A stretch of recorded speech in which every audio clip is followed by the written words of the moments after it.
Mapagpalang araw guys, so another tutorial naman tayo about sa wiring system ng ignition o distributor system wiring diagram ng Suzuki 12 bulbs. Okay, so pag-usapan natin kung paano tayo mag-wiring ng CDI to distributor, and then papunta naman tayo sa natawag na spark plug. So makikita nyo ngayon guys, basag-basag na yan, kumbaga kalas-kalas na kasi nga actual tayo na mag-tutorial. So let's go, let's start. Pasok. So makikita nyo ngayon guys, kalas-kalas na to kasi nga nahirapan na yung electrician mag-sistema nito dahil grounded na lahat.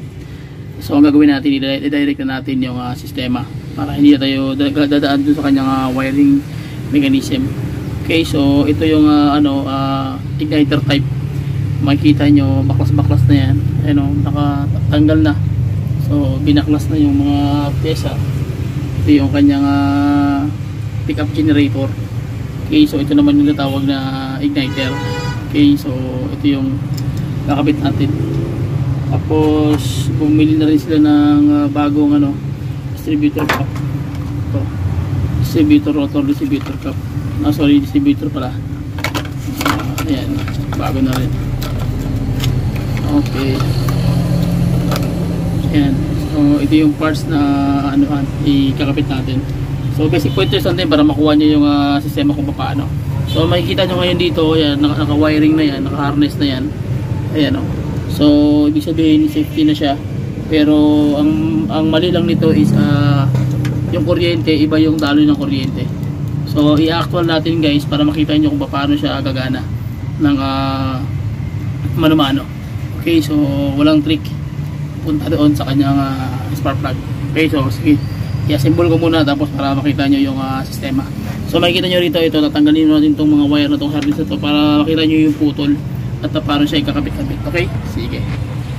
So gagamitin natin tester guys, once na magagamit kayo ng mga ganitong tawag niyan, testing ng electrical. So kailangan meron kayong tester guys.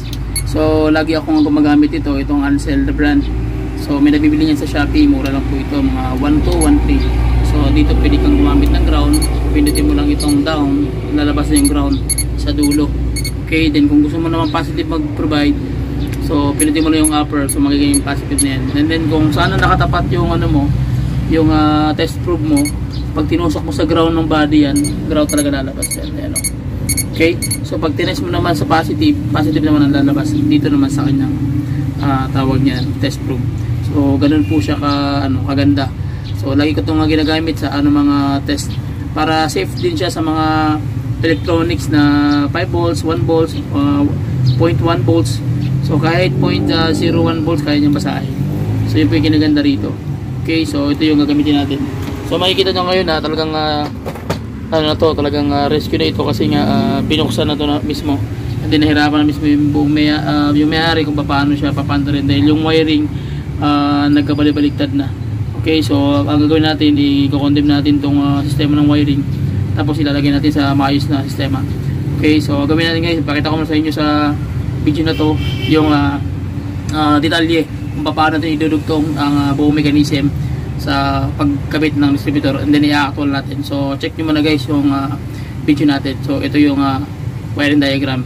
Okay, so ito yung simpleng diagram na dinrawing natin guys. So hindi man kagandahan ng drawing, pero mahalaga makuha nyo lang yung basic pointers. Okay, so pinaka nito legend is ito yung battery. Ito yung distributor natin na merong dito nilalagay yung high tension wire. Ito naman yung tatlong high tension wire ng spark plug 1, 2, and 3. Okay, and then ito naman yung tinatawag na ignition coil, yung IC nya. Okay, so sige, start tayo sa wiring. Guys. So ang mangyayari, so yung positive, ito naman yung battery B+, ito yung negative o common ground. So ang gagawin natin dyan is sa distributor mo may dalawang pin. Okay, so isang battery B+, tsaka isang common ground, and then yung ignition coil mo is meron namang isang dalawang pin din.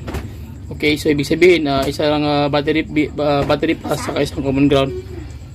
So bawat sa distributor kailangan meron kang positive na papasok dito na galing sa battery. Okay, positive na 12 volts. Same time din sa ignition coil, meron ding positive na lalabas, papasok mula sa ignition coil, sa ignition key o ignition position ng susi. So makita natin dito guys na yung battery B plus ay nakakonect yan dito sa battery. So from battery dadaan ng fuse, and then ignition key, okay, sa susian, tapos bago papasok sa battery B plus ng distributor. Same lang din sa ignition coil. So dito sa battery plus nya, so kailangan na meron ding magmumula din yung positive galing sa battery, dadaan ng fuse, and then dadaan ng susi. Pag on ang position ng ignition ng ignition, naka on position, so papasok na yung battery, yung positive side. Okay, so yung supply. And then yung ano naman, yung sa distributor guys, yung ground na doon mismo sa ipapakita din natin, pinakita natin kanina na meron na siyang nakalagay din sa C. Ibig sabihin yan is a common ground. So yung ground yan, kukuha ka dito sa ignition coil. Okay, so yung ground nya, i-connect mo yan dito kay ignition coil doon sa kabila. So yun ang mangyari, dahil yung mismo itong distributor meron ng sariling ground yan guys, naka-attach na mismo sa body. Okay, so yung body niyan, automatic yan, ground na yan siya. So hindi ka na magtatanong kung lalagyan mo ba o hindi, dahil automatic na ground na yan siya. Okay, so ito namang ano mo, itong ground mo, nakakonect na yan sa body ng distributor. Konektado na yan siya. Okay, so ito yung basic pointers guys na dapat yung malaman, and then i-actual natin pagkatapos nito. So ito naman yung high tension wire nya, diretso niya nakakonect doon sa distributor cap. Okay, sa kanyang rotor cap. So nandun na sa gitna. So i-attach mo na yan dyan. Saan magdi-distribute sa magitan ng distributor rotor nya. I-distribute niya na yan, depende sa timing niya, papunta sa spark plug.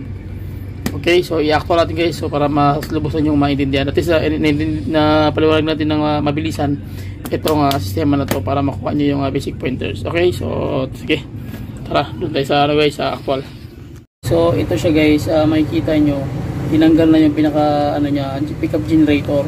So kung magwa-wiring kayo nito, kailangan buksan nyo talaga itong kanyang distributor cap assembly.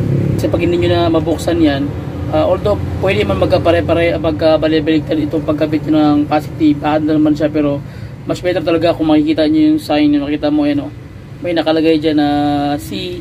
Ibig sabihin ng C, ibig sabihin yan, common ground. And then yung B, ibig sabihin battery. So dito either positive or negative, pwede baliktad. Pero pag dito ka magbe-base, kailangan talaga kung saan yung common ground, ito yung common ground. Ito na kulay brown. So itong black, ito yung battery. So ito yung magmumula sa susi, sa ignition. Okay, from battery to ignition, and then papunta dito. So ito naman ground guys.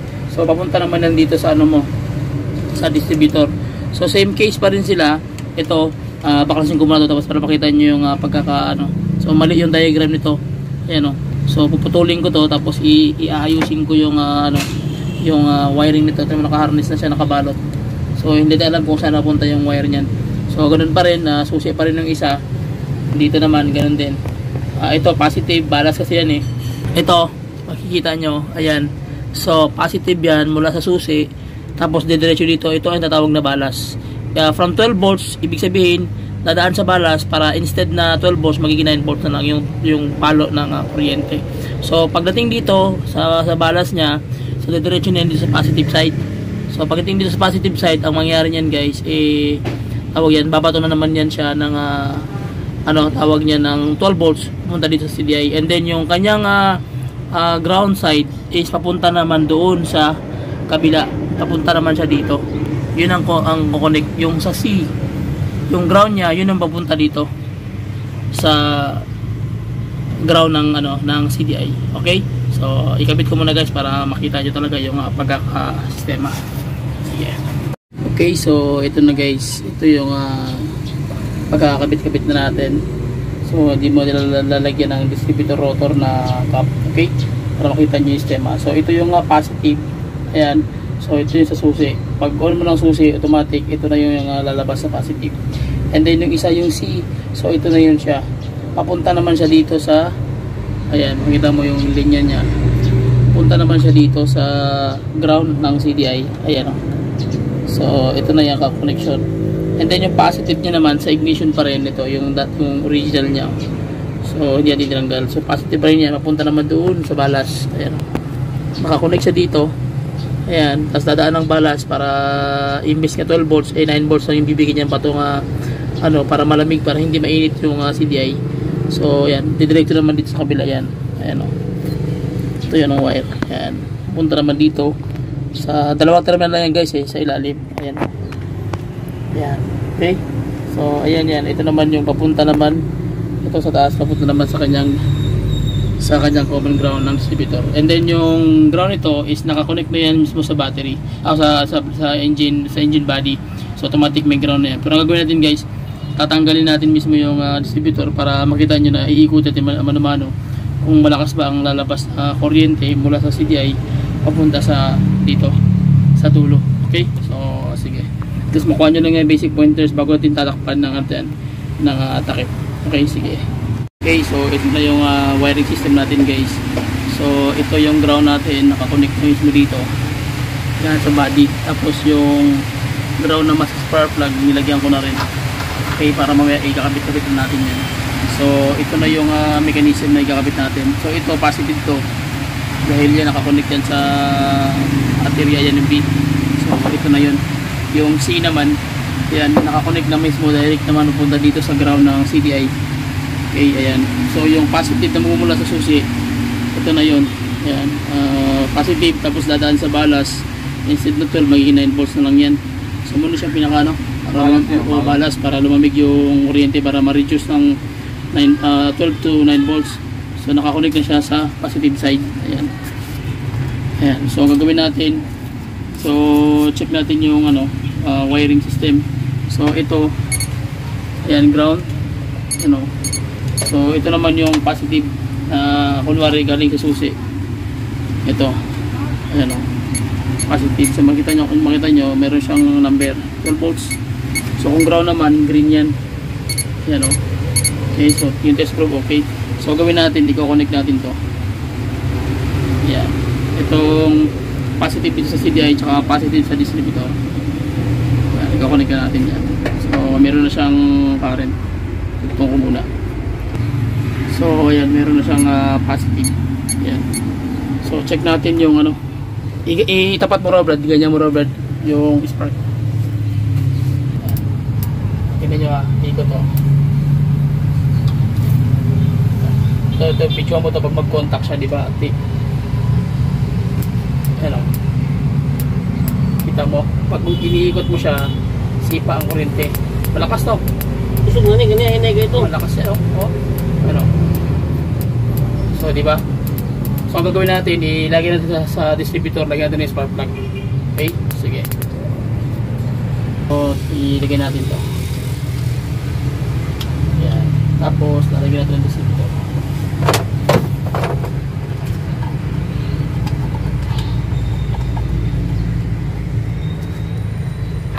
Okay, ano muna, i-pimo muna. Pause. Para hindi mahaba yung ano, mahaba yung video. Pause. So ayan na, tingnan natin mabuti itong ano, spark niya kung meron ba siya. So ayan, positive galing sa susi. Tapos yung ground natin, yan, ground na yan. Ayan, ground. So direct ground yan guys. Uy, wala siyang ano. Ayan. Wait lang, meron isang walang ground. Tanggal. Kabit mo natin itong ground. Okay, peace abad. Sa ground. Yan ulit yung ground. Yan, so ground ito. So panalin na natin. So ayan o, yung positive na ano, ayan o, positive yan. So positive din yan sa balas. Pagdating dito, ito na yung ano, papunta naman sa dito sa distributor niya na ground. Ito o. So yan siya o. Yan o. So yung ground. So ikutin na natin. Kita niya may spark. Nakakalayo. Malakas o. So mahina kasi yung ano, mahina yung pagkakabit ng ground kaya medyo ano. Yan. So ibig sabihin okay na. Pero kanina wala eh no. Puti mo Brad, video mo. Sorry. Huh? Sige. Okay, spark diba? So medyo mahina lang yung spark kasi yung pagkakabit ng ground eh ano tawag diyan mahina. So okay na siya. Okay, so yun ang basic pointers guys paano makita yung sistema ng pagkabit ng ground at positive sa CDI. Okay, so at least nakuha nyo na yung basic pointers. So ang ating mga operador ng Carson TV. So tawa ka din si Nelo. Ngisi lang mga iro. Sige, yun lang guys. So maraming salamat. Please subscribe to my YouTube channel, share my video, and then comment lang kayo sa ibaba at then magre-reply tayo ng mga oras anong kahit saan. Okay, so please share it and then comment down below and then please subscribe to the YouTube channel. Bye bye and God bless. See you. Alright, alright, alright. Okay, okay, okay. Alright, alright, alright. Okay, okay, okay. Alright, alright, alright. Okay, okay, okay. Dup, dup, dup, dup, dup, dup, dup, dup, dup.